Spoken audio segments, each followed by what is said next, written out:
যে ব্যক্তি তালাক দিবেন বা ডিভোর্স দিবেন তাকে কাবিনের সম্পূর্ণ টাকা পরিশোধ করতে হবে। স্ত্রী যদি তার স্বামীকে তালাক প্রদান করে বা ডিভোর্স দেয় তাহলে স্ত্রী দোষী হয়ে যাবে। সেক্ষেত্রে স্ত্রীকে কাবিনের সম্পূর্ণ টাকা পরিশোধ করতে হবে। আবার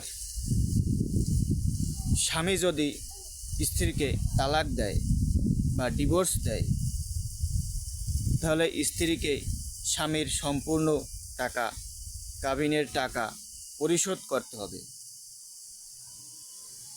আপনারা জেনে অনেকেই খুশি হয়েছেন যে এই রকম একটা আইন হয়েছে।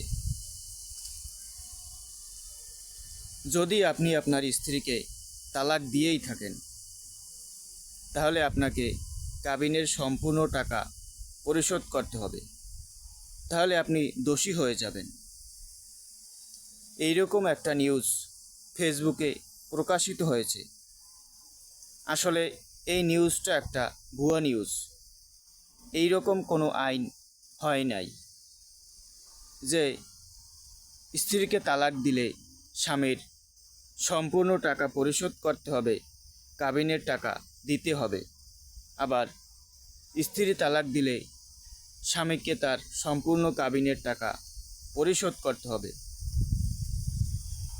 আসলে এই রকমের কোনো আইন হয় নাই। এইটা ফেসবুকে ভাইরাল হয়েছে, প্রকাশিত হয়েছে। এইটা একটা ভুয়া নিউজ।